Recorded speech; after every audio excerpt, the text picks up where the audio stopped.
Nigeria's inflation slightly increases to 11.28% in November 2018. Central Bank of Nigeria to track and stop bad debtors from further borrowing. Plus, global debt reaches an all-time high of $184 trillion in nominal terms. We are reaching you on the network service of the Nigerian Television Authority, the NTA. I am Muplang Dakok, and you're welcome to Business Express.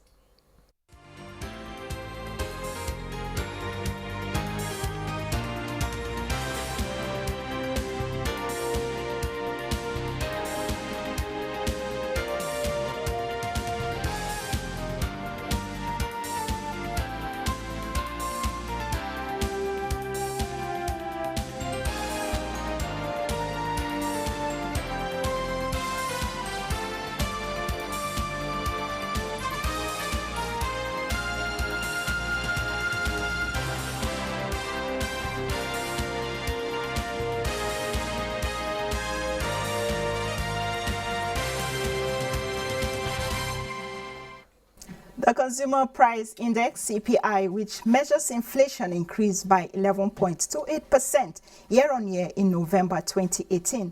This is 0.02 percentage points higher than the rate recorded in October 2018, which was 11.26%. Amina Nujem has details of the figures. Released by the National Bureau of Statistics this Friday revealed that on a month-on-month basis, the headline index increased in November of 2018, up by 0.006 percentage points from the rate recorded in October of 2018, being 0.74%. The percentage change in the average composite CPI for the 12-month period ending November 2018 over the average of the CPI for the previous 12-month period was 12.41%, showing a 0.37 percentage points decline from 12.78% recorded in October of 2018. The urban inflation rate increased by 11.61% year-on-year in November of 2018 from 11.64% recorded in October of 2018, while the rural inflation rate increased by 10.99% in November 2018 from 10.93% in October of 2018. On a month-on-month basis, the urban index rose by 0.83% in November 2018, up 0.07% from 0.76%. On a month-on-month basis, the urban index rose by 0.83% in November of 2018, up by 0.07 from 0.76% recorded in October of 2018, while the rural index also rose by 0.78% in November of 2018. Now, this is down 0.06% from the rate recorded in October of 2018, being 0.72%. In line with the federal government's mandate to create a Made in Nigeria for Exports project, the Federal Ministry of Industry, Trade and Investment says government would be increasing manufacturing sector exports to at least $30 billion annually by 2025.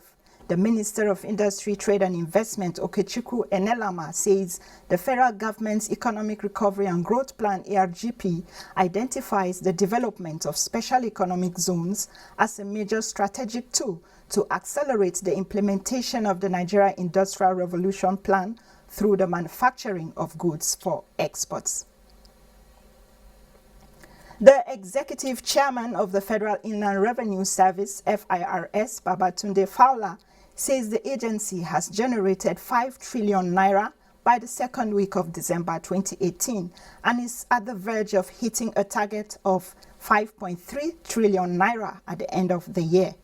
If FIRS achieves the 5.3 trillion naira revenue target, this will be the highest revenue ever generated by the FIRS in history. The highest revenue in FIRS history was the 5.03 trillion naira generated in 2012. This year's generation of 5 trillion naira by the agency is significant, as it was a period when oil prices oscillated between $50 and $70 per barrel. More cherry news. The federal government says it is working towards an early implementation of a new minimum wage. Secretary to the Government of the Federation, Boss Mustafa, represented by Olusegun Adekunle, the Permanent Secretary, General Services Office of the SGF, said the present administration was committed to the welfare of Nigerian workers. The welfare of the Nigerian workers, especially the lowly paid. Maybe government should consider using the commission and its tripartite board to review the national minimum wage in the future. There must be issue of social justice, even in wage fixing, and therefore this issue is an issue that I think the Wages Commission need to engage those are political elites. The Central Bank of Nigeria is planning to introduce a new mechanism called the Global Standing Instruction that will work with the bank verification number of depositors to detect bad borrowers who refuse to pay their loans but plan to take another loan from other unsuspecting banks. The Global Standing Instruction, the Apex Bank says, will bring out the credit history of any debtor who plans to borrow from any bank, and all Nigerian banks would be provided such information. The mechanism is to make it impossible for any borrower to get another loan from another bank without first repaying all outstanding loans. Meanwhile, President Muhammadu Buhari will on Wednesday, December 19, 2018, present the 2019 budget of the Federal Republic of Nigeria to the joint session of the National Assembly. This is after the Federal Executive Council approved the 2019 budget in an extraordinary meeting last week, Friday, December 7, 2018. President Buhari, since he took over the affairs of the nation in 2015, has physically presented the 2016, 2017, and 2018 budgets to the joint session of the National Assembly. In a related development, the Senate on Thursday passed the Ajaokuta Steel Company Completion Fund Bill, which will allow for the total completion of the 38-year-old steel firm. This was sequel to the adoption of the Ajaokuta Steel Company Completion Fund Bill 2018, presented by the Senate leader, Senator Ahmad Lawan. The bill, which is slated for concurrence in Article 2, made provision for the sum of $1 billion from the federal government's share of excess crude revenue to be devoted to the immediate completion of the steel company. The bill also stated that all monies that may be appropriated and authorized by any tier of government should be part of the funding for the completion of the company. It further provided that all loans for grants made to the country for the purpose of completing the Ajaokuta Steel Company should be accommodated. You're still watching Business Express. Remember to send us your feedback via email businessexpress@nta.gov.ng. You can also reach us through our Twitter, and the handle is @NTA News Now. And don't forget to use the hashtag BizX showing on your screen.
The ongoing intra-African trade fair in Cairo, Egypt, has produced a deal that would boost the non-oil sector as the federal government and the African Export-Import Bank, Afrexim, signed a $1 billion facility export promotion program with a total targeted inflow of $25 billion in the next few years. Vice President Yemi Osinbajo says with the growth and depth of the technology and innovation, and with hundreds of new companies jostling for primacy in the fast-growing digital economy space, the digital economy in Nigeria would be worth $88 billion and create about 3 million jobs by 2021. He said the interstate trade in Africa is 10%, while 90% is done with countries outside Africa, adding that there is no reason why we should not increase the interstate trade on this continent. Joining us live from Cairo, Egypt is Vivian Idepefo at the ongoing Intra-African Trade Fair. Hello, Vivian. You're on. The Intra-African Trade Fair is still ongoing, and I tell you, Nigerian exhibitors have all kinds of goods on display. Oh, it's been wonderful. People appreciated it. They want to key into the project.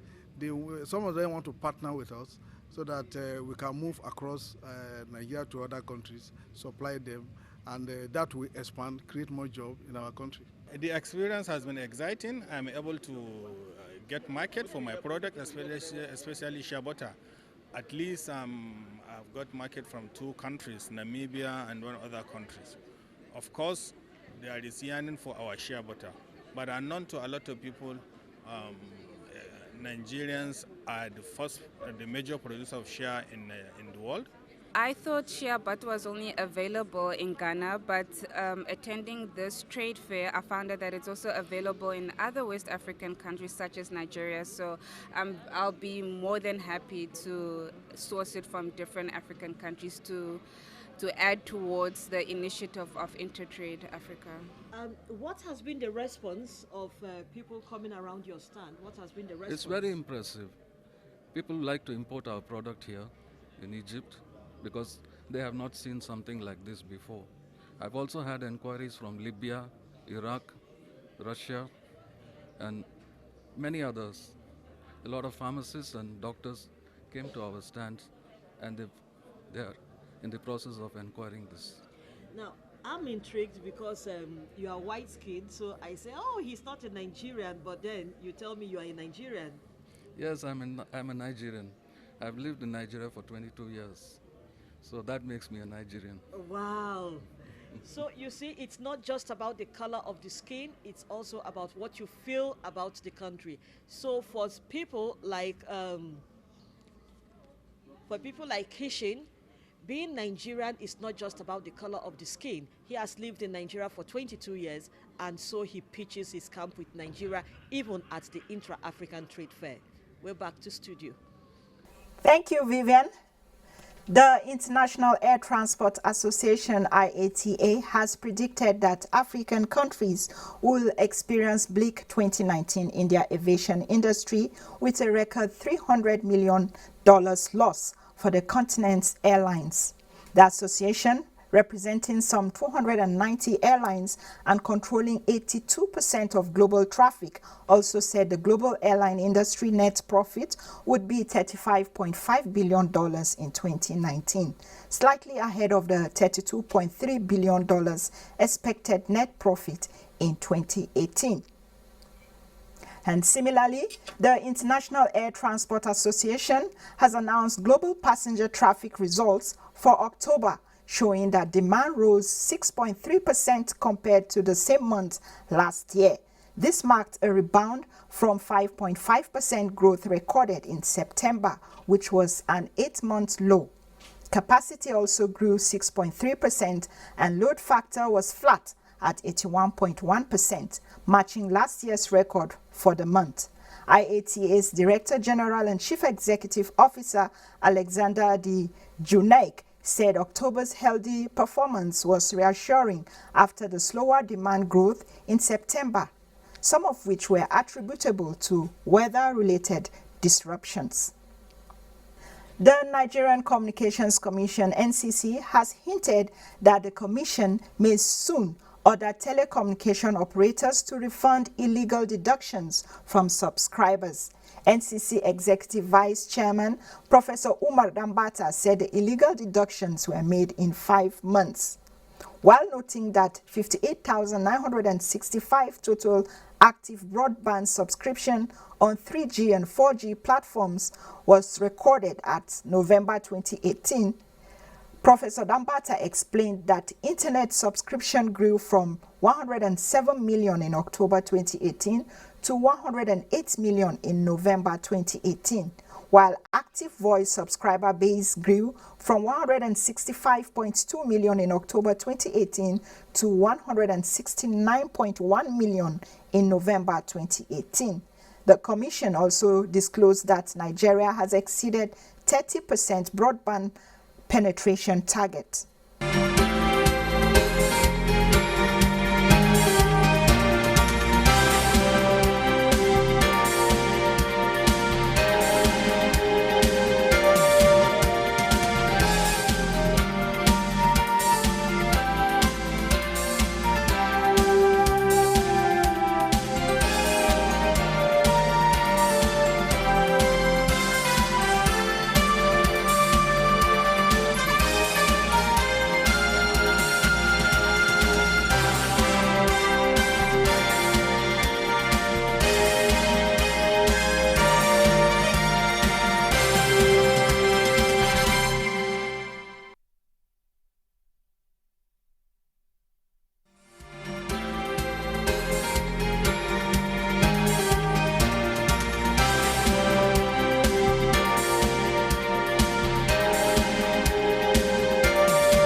The International Monetary Fund, IMF, says global debt has reached an all-time high of $184 trillion in nominal terms, or the equivalent of 225% of GDP in 2017.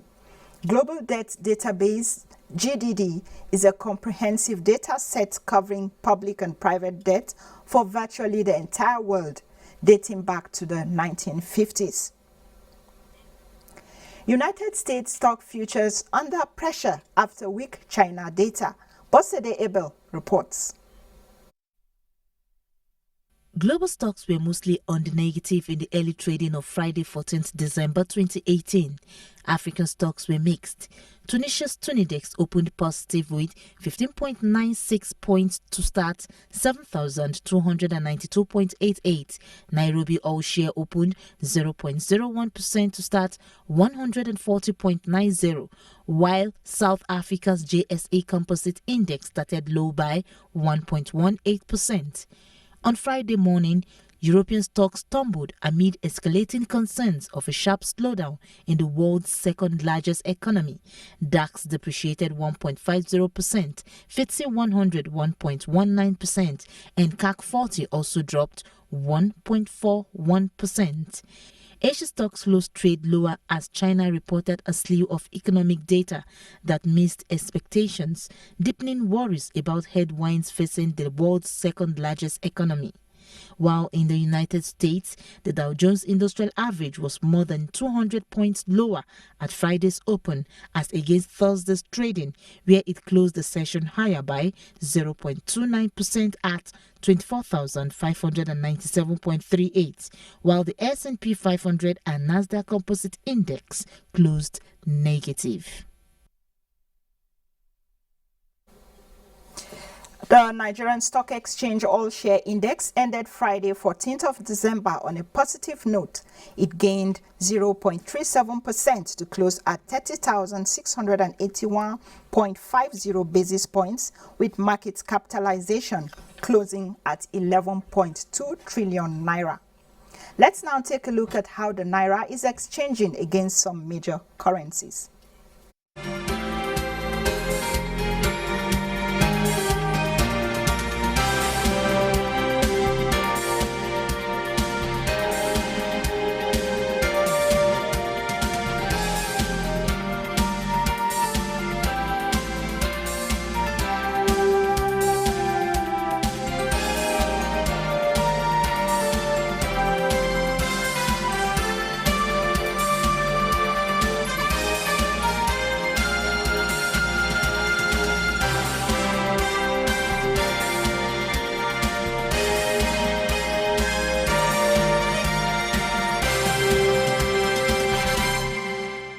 Before we go, let's take a look at how commodity prices are on the global market.